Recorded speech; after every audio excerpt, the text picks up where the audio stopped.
to fix our economy. There's a number of things we need to do, and one of them, obviously, is energy. I don't have to tell anybody in this room, because you all drove here today, what it's like to go to fill up your gas tank today. And my friends, we are now sending $400 billion a year in paying for imported oil to countries that don't like us very much, and some of that money ends up in the hands of terrorist organizations. My friends, we've got to go to wind. We've got to go to solar. We have a PhD program right here at Texas Tech for wind power. And thank you, Kent, for that program. Wind, as they are proving right here at Texas Tech, wind energy production is a viable option. And we have to go solar, and we have to go tide, and we have to do all those things. But I also have to tell you one more thing we got to do, and people better understand it. We got to go to nuclear power as well. We have sailed Navy ships around the world for 60 years with nuclear power plants on it. And it's clean. And my friends, we cannot. It's half of our trade deficit. This $400 billion a year. And I'm sorry to tell you that the price of oil, as far as I can tell, is not going to go down anytime soon until we eliminate our dependency on it.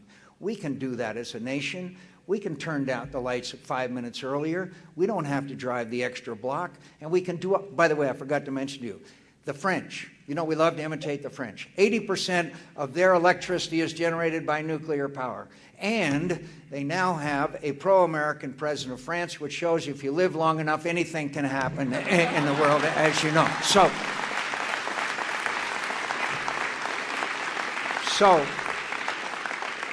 there are those who say if you go to these green technologies, which reduce greenhouse gas emissions and at the same time eliminate our dependency on foreign oil, it's going to cost us a lot.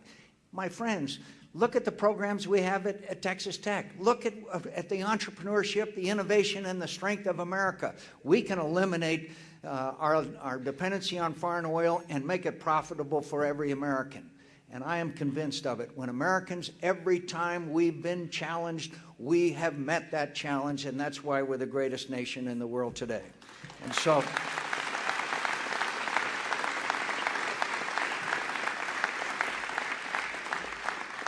I want to discuss to you just a moment about the world we live in. It's a dangerous world. As you know, as we speak, brave young Americans are in 2 wars, one in Iraq, one in Afghanistan. And it's been long and hard and tough. And I know everybody that's here today knows someone who served in the Texas Guard or Reserve. And we know the incredible performance. And it's been too hard and it's been too tough on them and their families. For too long, this war was mismanaged.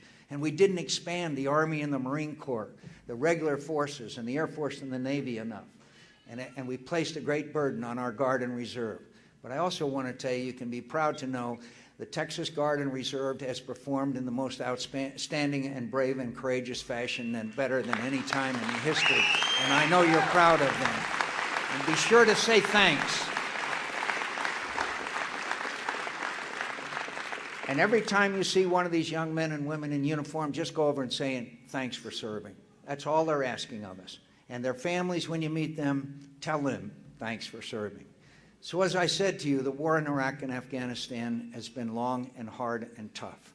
And as you probably know, there was a time when I supported this new strategy a long time ago, and everybody said that McCain's political ambitions are at an end.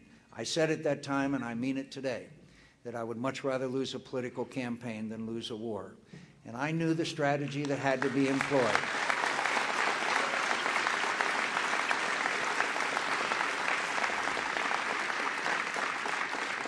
That strategy is succeeding, and we have been blessed with one of the greatest generals in American history, in General David Petraeus.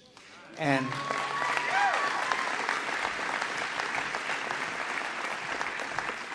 I would remind you that last year, before he came to testify before Congress, this MoveOn.org, that they ran an ad in the New York Times that showed General Petraeus' picture, and it said General Petraeus or General Petraeus. Can you imagine? Can you imagine disgraceful conduct?